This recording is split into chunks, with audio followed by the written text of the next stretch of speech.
Hi, I'm Ben-Yaakov. This presentation is entitled Resolving a Current Control Mystery. There are many issues in power electronics that we are taking as granted without really giving it a second thought. And I'm bringing here an issue which, when first asked about it, it kind of takes a while to understand what is going on. And I'm referring to the question of current control and how is the current developing in PWM converters. Let's have a look at a buck converter shown here, and this is a synchronous buck. This is the inductor, a filter, and then we have the load, and it is in closed loop. We are measuring the output, referring it to a reference, then the modulator and driver. Now we know that the transfer ratio of V in to V out is D, and this is one way to look at it because the average voltage here is V in times D, and since the average voltage on an inductor in steady state is 0, then we find that this average voltage is equal to V out, and therefore V out to V in is D, which is fine. If we have a load, we have an average current. This is the current of the load. Actually, it's going through the load from the inductor to the load. And we know that the slopes are related to the V out over L for the downslope and V in minus V out over L for the upslope. This is fine. Now we change the RL, and we know that the picture will look now like this. Slopes are the same, but the average current becomes larger because we increase the load, that is, the resistance becomes smaller, and therefore we need more current. But here is the question: what is making this current to go up from here to here? Duty cycle is still the same, V out over V in. So how come in one case for the same duty cycle we have this current, and then in the second case, we have a higher current? What is really behind this change? If we know that the duty cycle is the same because V out to V in is the same, we are keeping V out to be constant and V in is also constant. Okay? So this is one example. Let's have a look at another example, which is perhaps more stunning. We have a buck and a boost, you might say, a bidirectional. That is, you can say it's buck this direction, and then it is boost this direction.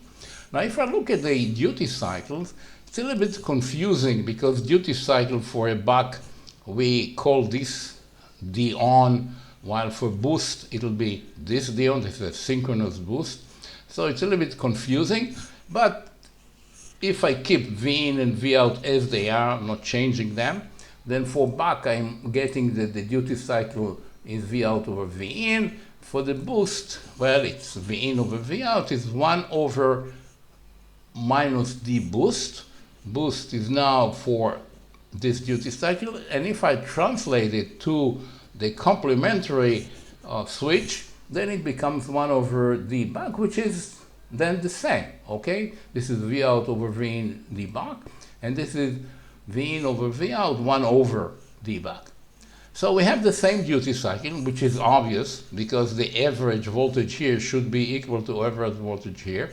But in one case, current is going this way, and in another case, current is going this way. So what is making this current to change direction if everything looks the same? And finally, another example, which is a little bit more complex perhaps, but we have the same issue here. This is an active power factor correction. We have a rectifier, we have a rectified voltage, and then by feedback, and this is done by sensing the output, comparing it to a reference, having a reference, which is the waveform here, and multiplying it to get the right value. We feed through a modulator, a driver, we feed the transistor, and as a result, the current becomes of this form. It's rectified like a sinusoidal waveform. which we need in order to reflect back into the input a sinusoidal waveform for the current.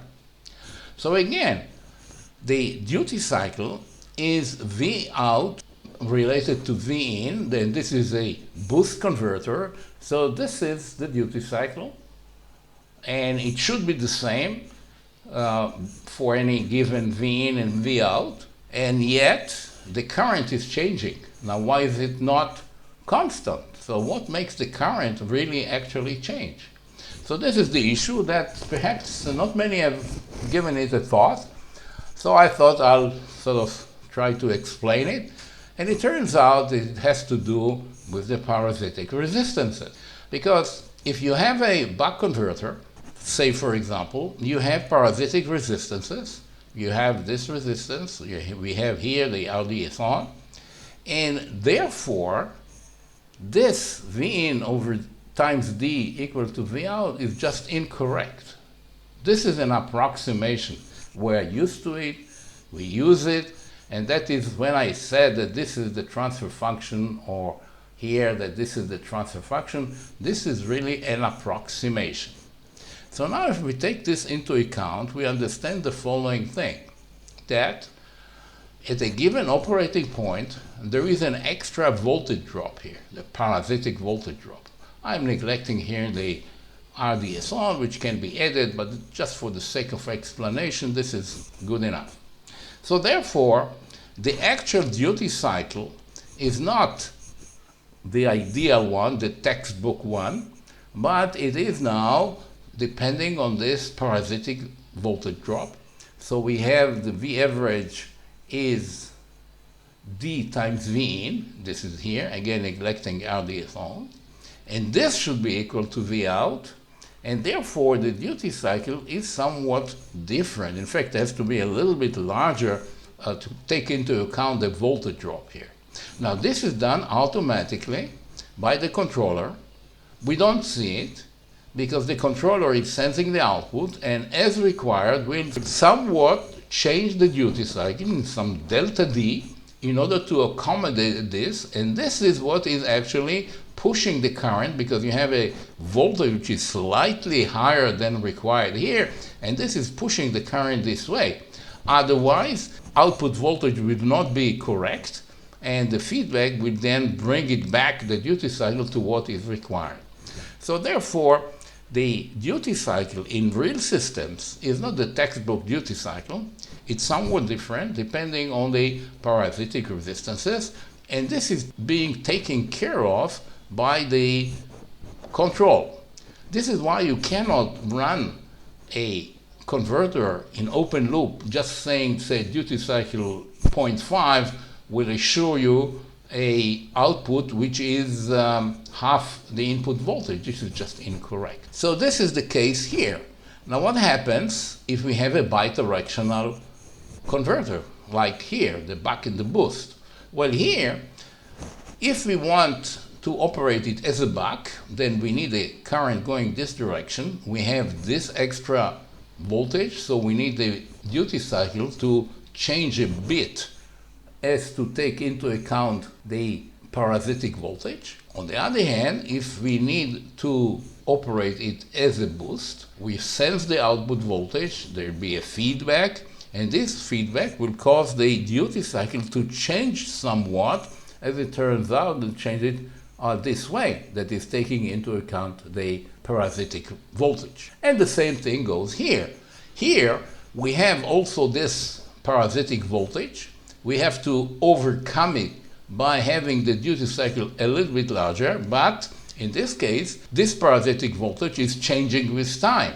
So this delta D that we need is going to change with time, and this is done again automatically. It's transparent, we don't see it, but this is done by the controller. So what's the conclusion? The conclusion is that the textbook expression of PWM converter transfer function, just as a function of D, cannot explain the change in the current. And so therefore, textbooks are sort of a little bit misleading, and they are showing increasing current when you change the load, but they don't explain how come the current is changing, or why is it changing. And then the current changes are caused by deviation from the classical duty cycle a little bit in order to overcome the voltage drop that we have due to the parasitics. And these deviations are automatically taken care of by the controller. So this is something which is transparent. We don't think about it. It's always there, but sometimes we don't take the time to think about it. And when we are asked about it, it looks like it's a mystery, but it's not. So this brings me to the end of this presentation. I thank you very much for your attention. I hope you found it of interest, and perhaps it will help you to solve other power electronics mysteries in the future. Thank you very much.